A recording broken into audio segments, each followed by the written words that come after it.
Ridwan n'est pas un habitué des grands voyages. À 25 ans, cet ingénieur électronique est un authentique curieux qui a tout à découvrir. Sa véritable passion, c'est la photo amateur. Il y consacre l'essentiel de ses loisirs. Fan de science et de reportages animaliers, il rêve depuis toujours de découvrir Madagascar. Il va réaliser son rêve, suivre une mission scientifique franco-malgache dans la région de Mahajanga, à 300 km de Tananarive, sur la côte nord-ouest de la Grande Île. Ridwan va découvrir un véritable sanctuaire planétaire de la biodiversité. Il va apprendre à étudier des espèces rares. C'est impressionnant, c'est vraiment impressionnant. Je pourrais rester toute la journée là en train de chercher les lémuriens. Il va partir sur les traces des animaux parmi les plus protégés de la planète, les lémuriens. Et jour après jour, comprendre les menaces qui risquent de les faire disparaître à jamais. On aurait dû croiser 100 à 150 groupes de fulvus. Maintenant, c'est quasiment un désert. À quelques heures du départ, Ridwan ne connaît presque rien de sa mission et semble un peu perdu dans les rues de la capitale. Là, j'ai plus que... Je suis déjà en retard pour mon premier rendez-vous avec les scientifiques. Super, ils vont être super contents. En fait, je cherche un pantalon, quelque chose en fait pour me mettre, parce que j'ai que des pantacourts, donc il faudrait quelque chose d'un peu plus long que ce jean. Surtout que je serais pas à l'aise avec ce jean. Donc, Bon, là, je crois qu'il y a vraiment rien du tout, quoi. Avec de l'huile et des trucs comme ça, c'est pas du tout ce que je cherche. J'ai vu un magasin plus haut, je crois qu'on va y aller. Parce que là, c'est sûr que je vais rien trouver là. Quelle taille, 38 36. 38, c'est bon. 10 000, monsieur. 10 000, c'est bon. Allez, c'est parti. Ah, là, c'est bon, là, je suis paré. Là, les expéditions, attention. Hein. Si je suis pas, ça se passera pas sans moi. Rendez-vous sur la plage de Mahajanga pour le départ. Les scientifiques doivent se rendre en bateau encore plus au nord, à Terre Blanche, camp de base de la mission du CNRS. Ridwan fait connaissance avec les chercheurs malgaches et français. Est-ce que c'est un Bernard Lermite? Oui, Bernard Lermite. Tu utilises quoi en fait? T'emmènes quoi en fait toi Toi rien, t'as juste besoin de ton appareil photo et... Non, mes doigts, du papier et du métal, une sarbacane pour anesthésier les animaux et les fléchettes. 7 heures de bateau avant d'arriver à destination. L'occasion pour Ridwan de mieux comprendre le rôle de chacun au sein de la mission. Il y a l'équipe de Philippe, celle avec qui je vais le plus souvent bosser en fait, cette équipe-là. Donc Philippe il s'occupe des lémuriens. Pour l'étude des baobabs, il y a Pascal et Roselyne.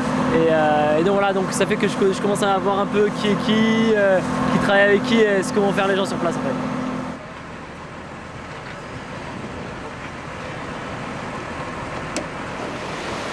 Le groupe arrive enfin, mais pour les chercheurs, le temps est précieux. Dès l'arrivée au village, Philippe Barazer entraîne Ridwan pour une rapide reconnaissance aux abords du village. Alors, est-ce que tu as déjà vu les lémuriens? Ouais. Tu as déjà fait la connaissance? Bon, j'en ai vu, j'en ai déjà vu dans des zoos quoi, mais c'est pas pareil. Tiens, ils sont ici. Et voilà, ils sont là. Donc ça, c'est un groupe de propithèques de coquerelles.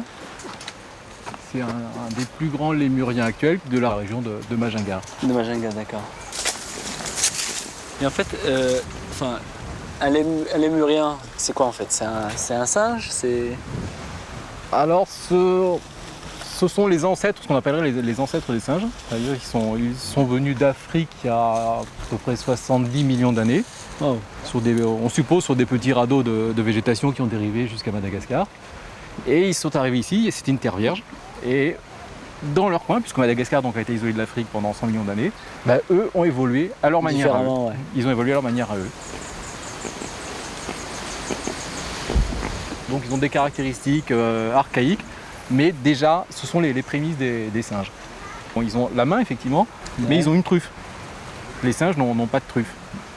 Ils ont encore une griffe sur certains doigts. Alors ce qui est quand même amusant, c'est de voir qu'il y a une convergence, parce que finalement, tu vois en Afrique, les singes sont arrivés à des animaux bipèdes, et les plus grands lémuriens sont aussi des animaux bipèdes. Les lémuriens sauvages n'existent plus qu'à Madagascar, Mayotte et aux Comores. Ici, ils sont sacrés et protégés. Mais parmi les 50 espèces connues, 17 sont en voie de disparition. On va essayer de voir sur la gauche s'ils y sont pas. Tu viens de voir quoi là comme animal? Alors l'espèce que nous venons de voir, donc, qui vivait qui passait dans cet arbre avec le Trophilex, c'est le lémur brun, Ouais. le lémur fulvus, qui est justement le lémur sur lequel je travaille et qui est la raison de notre présence ici.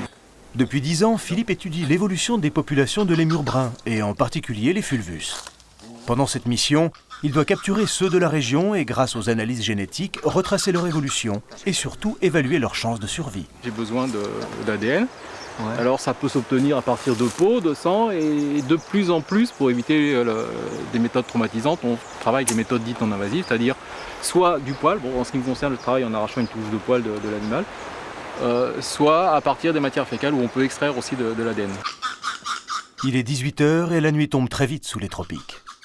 Les opérations de capture débuteront donc demain.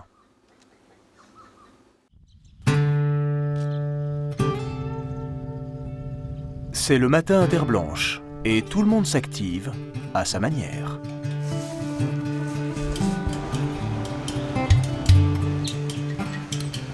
Ridouane rejoint les scientifiques pour l'organisation de la journée.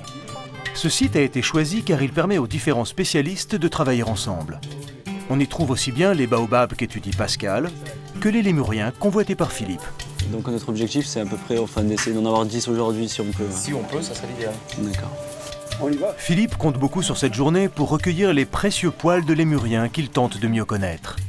Voilà, on va partir à la chasse aux lémuriens. On va voir comment ça va se passer. On a notre harponneur derrière là, qui va nous montrer un peu comment il fait pour piquer les lémuriens. Alphonse Zaramoud est primatologue à l'université de Mahajanga. Il est chargé d'anesthésier les animaux à la sarbacane. Ils vont les anesthésier, ils vont les endormir. Et ensuite ils vont prendre des échantillons de poils en fait. La sarbacane est moins violente que le fusil.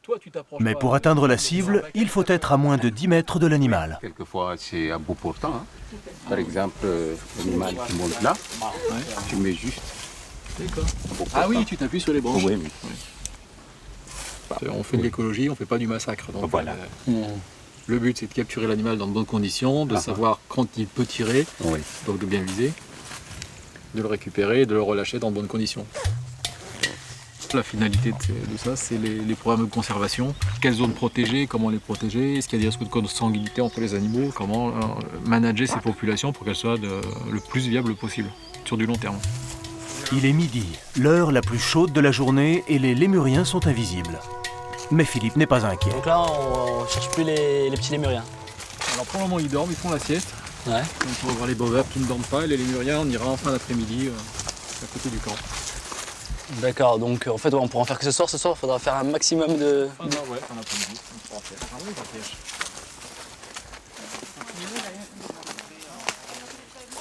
Pascal ?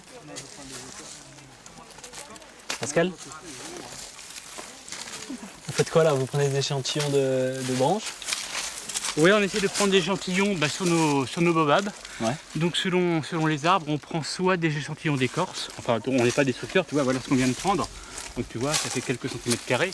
D'accord. Et puis, si on peut, on prend quelques feuilles. Et éventuellement, on prend aussi des fleurs, puisqu'on est une période assez exceptionnelle où les baobabs sont en fleurs, ce qui n'est pas courant dans l'année, c'est une période un petit peu courte. Et puis, si on peut aussi trouver des fruits et des graines. Au boulot. Tiens, il y a un baobab là. Oh, il est bizarre. Hein. Il y a des baobabs par ici. est tout fripé lui. Hein. Les baobabs sont des arbres à très longue durée de vie. Parmi les 8 espèces connues, 6 ne poussent qu'à Madagascar. Tu peux t'appuyer sur l'arbre pour le monter parce que c'est lourd.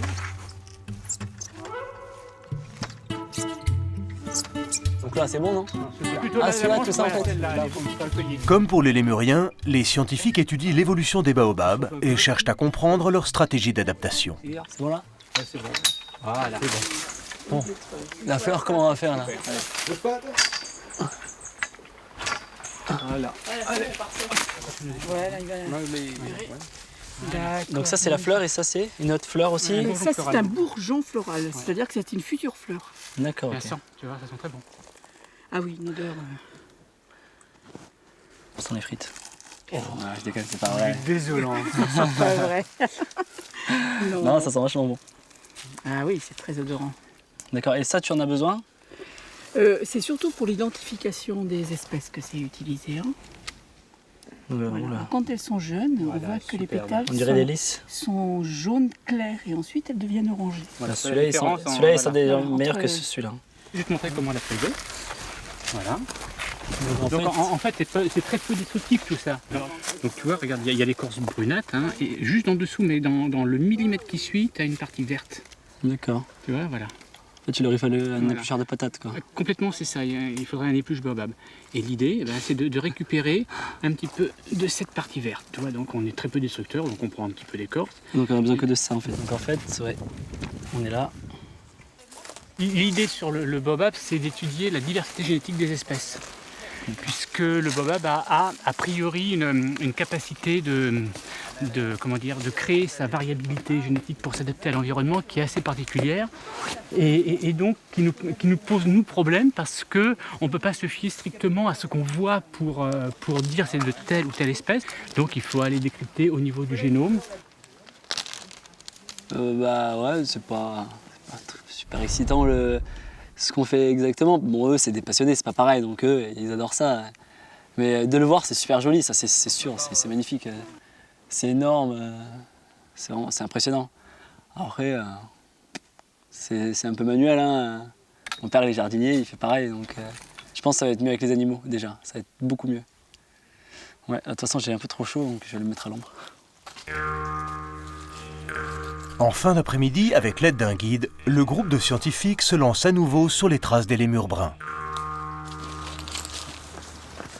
Il n'y en a pas beaucoup, donc on est en train de chercher, mais il ne faut pas faire beaucoup de bruit en fait. La traque se révèle plus difficile que prévu. Les animaux sont moins nombreux que Philippe ne l'imaginait.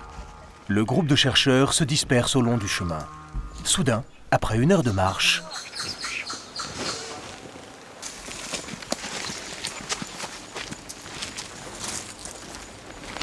Donc ça fait chier ça. On a trouvé des lémuriens qu'on cherchait, des fulvus. Donc en fait le problème c'est que la personne qui a la sarbacane, on l'a perdue. mais où est Alphonse le tireur? Sans lui, impossible d'anesthésier les animaux. La nuit commence à tomber lorsque Philippe retrouve enfin le groupe du tireur. Là, on avait toute une colonie. Ben, nous aussi, c'est la même, sauf que nous on était là. Eh ben oui, mais, mais le bon, problème, vous allez c'est que trop nous, on vite, marche hein. pas. Donc, on est oui, mais les Alphonse anciens. avec moi. Ben oui, mais il faut pas aller trop vite. Il peut Ah pas. bah peut pas- si, on peut pas si. suivre, hein. Non mais attends, pour avoir des poils, on a 1/2 heure à 3/4 d'heure de temps. Entre le moment où Non, ils mais d'accord, descendent. mais on peut pas suivre. Il fallait nous attendre un tout petit peu, on aurait Non, vu on où vous pouvait étiez. pas. Il y avait 2 groupes, il y avait celui de la Marina, on a raté les 2. Non, on l'a pas raté, il est là encore. Oui mais non, on peut plus l'avoir. Hein. C'est les fenêtres de temps pour ces sales bêtes, c'est vachement court. Philippe est très déçu. Pour lui, la journée est perdue. Il est maintenant trop tard pour capturer les lémuriens. Les quelques animaux repérés regagnent déjà la cime des arbres.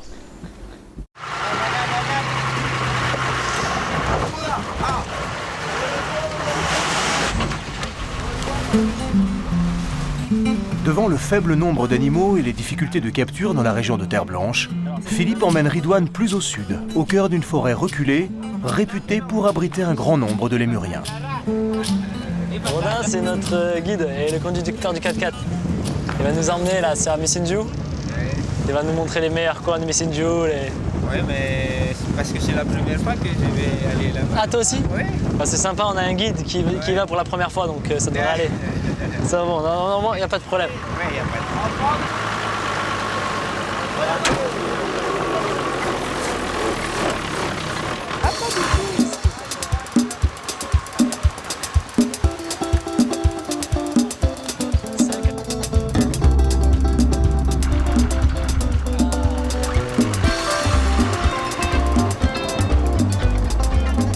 Là, c'est vraiment extra. On est en pleine brousse. On a un guide qui connaît son chemin par cœur, apparemment, vu que c'est la première fois qu'il vient. Et donc voilà, on va faire 5 heures pour 70 bornes, je crois, 80 bornes.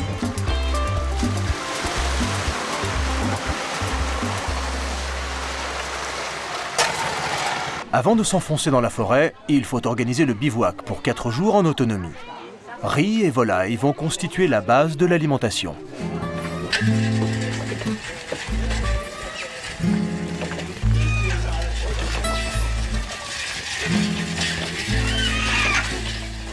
On aura tout fait. Hein.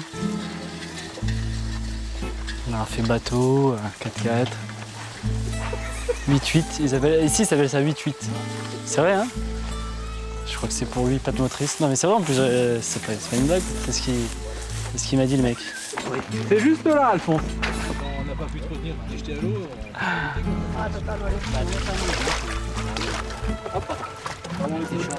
C'est quoi ça?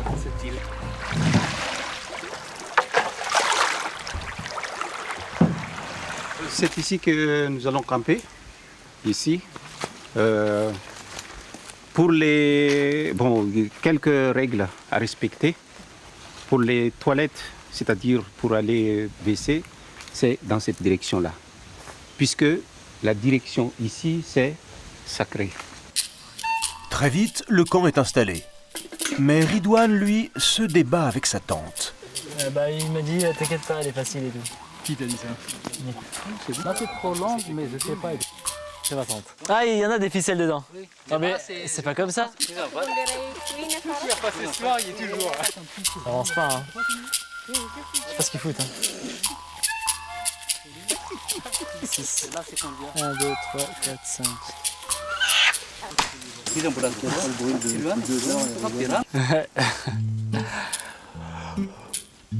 Je l'ai soufflé en face, tiens. Oh putain. Putain.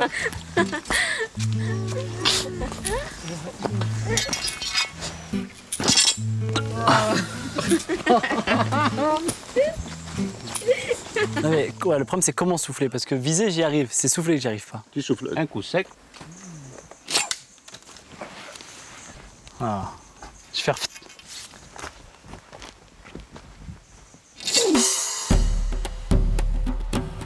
La mission de capture peut maintenant débuter. Les scientifiques malgaches sont confiants.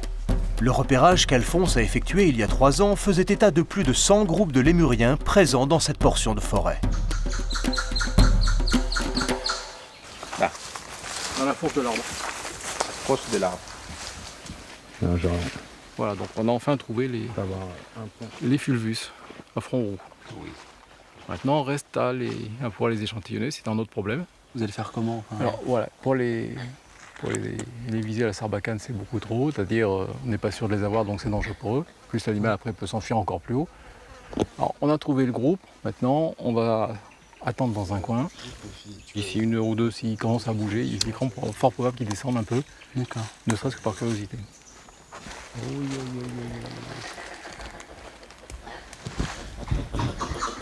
Ça s'agite, hein? Ils sont plus que ça. Hein. Oui, vite là. Pourquoi? Là, c'est le mâle. Balancement de la queue. C'est des chiens d'alerte.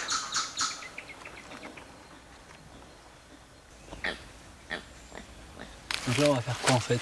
On va rester ici à guetter celui-là ou on va essayer d'en trouver d'autres? Non, ce qu'on a demandé au guide de la forêt, donc il avait confirmé ce que nous craignions, c'est que les animaux ici sont chassés par les garçons du village.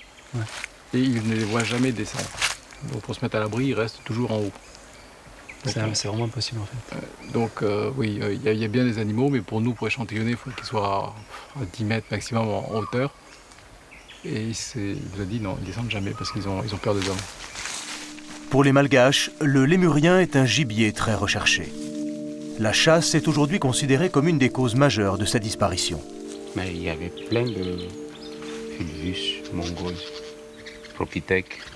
Et maintenant, même les propithèques, ils sont devenus de plus en plus rares. La chasse est interdite, mais... Interdite, mais les gens, ils ne cassent pas la tête. La chasse est interdite par la loi malgache, elle est interdite par la loi internationale. Mais personne n'applique la loi. Non.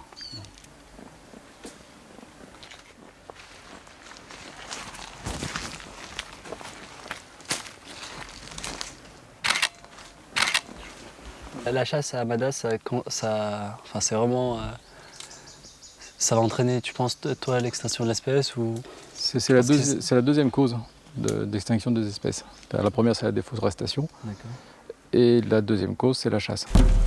Mais les chercheurs ne baissent pas les bras et la traque continue. En chemin, notre groupe traverse une petite exploitation agricole. Après leur journée de travail, les ouvriers se régalent du miel qu'ils ont récolté sur une ruche sauvage.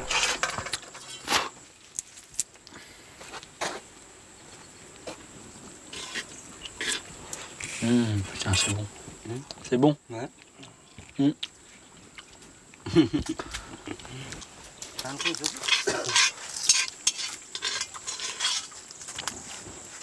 sont trop sympas quoi. La moitié du mail, ils nous l'ont filé quoi. Alors que bon, je suppose qu'ils sont pas forcément super riches. On voit qu'ils ont le strict minimum. Hein. Comment on dit merci? Merci. Bonhomme. À Madagascar, les pratiques agricoles sont à l'origine des problèmes de déforestation. Ça, tu vois, c'est l'ancienne parcelle de maïs qu'ils ont exploitée. Donc là, elle est morte. Elle est morte. Tu vois, la terre, c'est de la latérite, donc ça, c'est quasiment stérile comme terre. Ils sont arrivés il y a quelques années, ils ont coupé les arbres et ils ont mis le feu. Donc petit à petit, la terre ici va être lessivée par les pluies qui sont très fortes. Ouais. Donc dans 2-3 ans, ces terres ne vaudront plus rien. Et après, ça repousse avec une végétation qui n'a rien à voir, c'est des espèces de palmiers, et qui sont complètement impropres à la survie des animaux de la région. Ils vont continuer à avancer, couper de la forêt et déplacer le village, enfin le village ou la maison. Mais ces gens-là, faut bien qu'ils mangent à un moment. Je veux dire, ils sont pas forcément. Quand ils étaient peu nombreux, tu avais une possibilité, effectivement, ils se déplaçaient et derrière ça repoussait.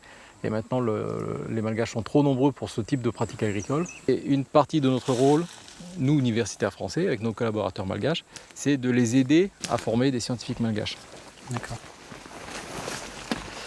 Ouais, c'est vraiment extra quoi. Je pourrais rester toute la journée là en train de chercher les lémuriens.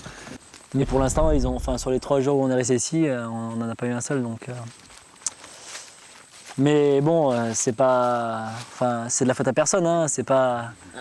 Ça se passe comme ça. Des fois, tu peux avoir ce que tu veux dans le monde de la recherche et des fois, tu.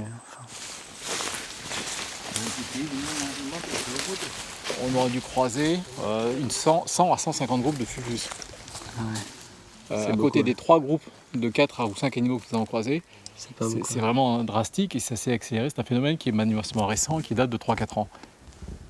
Donc voilà un merveilleux site d'intérêt biologique. Donc c'était le terme de classification de cette forêt. Maintenant, c'est quasiment un désert.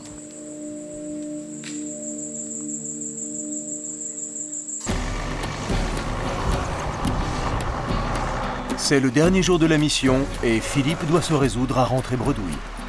En 10 jours de recherche, nos scientifiques n'ont pu prélever un seul poil de l'animal convoité. Mais une drôle de surprise les attend dans la cour d'un restaurant sur la route du retour à Mahajanga. Voilà ce qu'on était venu chercher à Madagascar. Mais est-ce que ça va quand même t'aider là, donc les prendre quelques poils, même si. Même si en fin de compte, bien sûr. Non mais je veux dire, même si en fin de compte on les trouve ici. Ça te rend un peu service aussi. Au niveau génétique, ça pose pas de problème. C'est pas du comportement, donc effectivement, cet animal n'a plus rien de sauvage. Mais au niveau génétique, il est parfaitement valable. Ouais. Il faut 10-12 poils et tu tires doucement et il se rendra compte de rien. Je tire doucement. Voilà, tu tires. Non, mais de toute façon, sec, en fait. S'il en mord un, c'est moi, ça t'inquiète pas. Vas-y. Voilà, tu gardes ça, tu touches pas avec tes doigts. Et voilà, à partir de ça, donc j'aurai tout le patrimoine génétique de cet animal. C'est vraiment mignon. En plus, c'est impressionnant parce qu'il a des doigts, des petites mains, et il fait un bruit. C'est comme un genre de ronronnement. En plus, il a une queue, elle est bizarre, elle est toute bleue. Non, mais la queue, non, elle est là. Non, mais elle est là, la queue. Méfie-toi de la queue, ils aiment pas trop. Ah, d'accord. Iti téléphone maison. Iti téléphone maison. Je trouve ça vraiment super triste qu'il n'y ait quasiment plus de lémuriens. C'est des animaux qui existent que sur Mada et de les voir disparaître aussi rapidement, d'avoir la fin de l'espèce qui arriverait d'ici à peine quelques années. Je trouve ça vraiment affligeant, triste et je trouve que ce que font les scientifiques c'est vraiment bien pour sauvegarder l'espèce. Là on est à Mahajanga, c'est le terminus de notre expédition, derrière le baobab sacré de Mahajanga, l'un des plus grands baobabs de Mada, donc du monde. Et voilà, mon périple s'arrête ici. C'était 15 jours vraiment, c'est passé trop vite. J'aurais bien voulu rester 4-5 mois, avoir beaucoup plus, mais bon, je pense pas que ce soit possible. Et voilà, c'était extraordinaire. C'est pas possible d'oublier tout ce que j'ai vécu, quoi.